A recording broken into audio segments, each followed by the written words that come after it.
Take a look at this. This is the iPhone 11 Pro, and this is the iPhone 16 Pro. 5 years apart, same triangle camera, same flat slab of glass, same silhouette. And yet, every year, millions of people line up to buy what is essentially the same phone. So, this begs the question, how does Apple keep selling the same iPhone every year? Let's break it down. Now, the first thing that we have to consider here is that Apple doesn't sell one iPhone, they sell a staircase. Look at the lineup. There's the base model, then the Plus, then the Pro, then the Pro Max.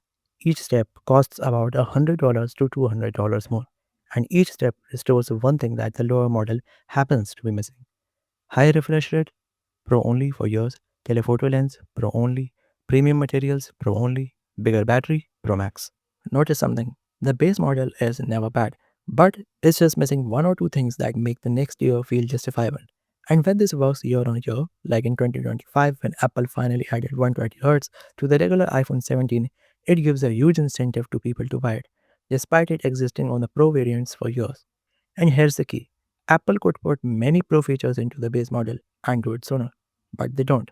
Because if every model felt complete a single year, then there'd be literally zero reason people buy the next year's iPhones, considering the incentive each year is already razor thin. It's a remarkable segmentation by design. But that doesn't mean the Pro models are complete in themselves. Cause have you ever noticed that Apple rarely drops multiple radical changes in one year? One year it's a new design, next year it's a camera upgrade, then a new material, then a new button.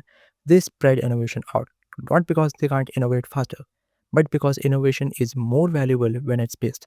If Apple gave you a radical redesign, a massive camera overhaul, a battery revolution, and a major AI shift all in one year, what would they sell the next year? Everyone would buy the previous year's Pro models, and the current year's Pro would bite the dust. That's why they ration breakthroughs. Every launch needs a headline, every year needs a reason, so innovation becomes controlled fuel, released just enough to keep the cycle alive. That's genius pacing. But wait, if Apple stretches innovation over time, why doesn't that backfire? Why don't people get bored? Well, for that, we have to understand people in the first place. Most people do not upgrade every year. It has been reported many times that most people are using older iPhones and even buying older ones. They upgrade every 3, 4, sometimes 5 years, and that changes everything. Because if you move from an iPhone 11 to a 17, the difference feels enormous. Better screen, better cameras, better battery, better performance, better materials. When you zoom out over 4 years, incremental change compounds into something dramatic. Apple isn't optimizing for people who buy every September. They're optimizing for people who upgrade occasionally. And that makes perfect sense considering they'd have the most clear data of how frequently their fans upgrade and which models are currently being used the most. Which means yearly launches don't need to feel revolutionary, they just need to move the needle quietly. Over time, the slight movement stacks, and suddenly the same looking phone feels brand new. Now, we did talk about going up the price ladder earlier, but here's something crazy. It actually does more than push you up. It also makes you not question why you don't have the best features in a phone that costs, I don't know, like $900. Because when you see a Pro Max at $1200, suddenly $900 feels reasonable. When the base model lacks just one feature, you feel smart upgrading. Even storage tiers are structured to push you upward based off which features you are willing to let go.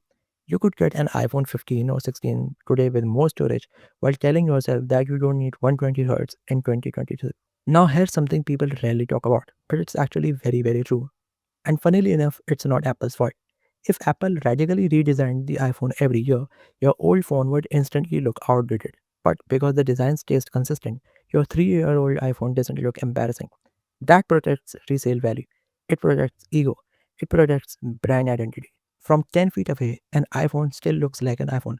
I mean, it's probable someone would look today at a very old iPhone from a distance, say anything before iPhone 11, and would think it's some cheap Android. But no one can look at an iPhone with those diagonal cameras and think you're a brokey using an old iPhone, even if you bought it 5 years ago in 2021. That consistency builds trust, and trust drives repeat purchases more reliably than shock value ever could. Now let's address the obvious. iMessage, AirDrop, Apple Watch, AirPods, Mac continuity.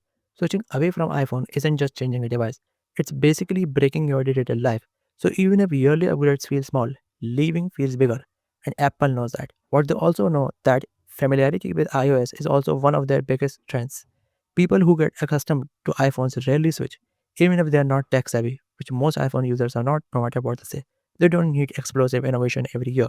You need to be slightly better than your current device, and the green bubble bullies will do the rest.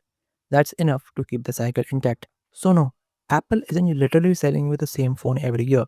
What they're selling is something more powerful, a predictable, controlled evolution, a staircase of upgrades, a carefully rationed stream of innovation, and a system where familiarity feels premium instead of boring. The genius isn't in shocking you, it's in making incremental change feel inevitable. And once you see the machine, you realize something important. Apple doesn't need to innovate aggressively every year anymore. They've engineered a system where they don't even have to. Now, here's the funny part. While Apple spaces out innovation carefully, they're also not shy about borrowing good ideas.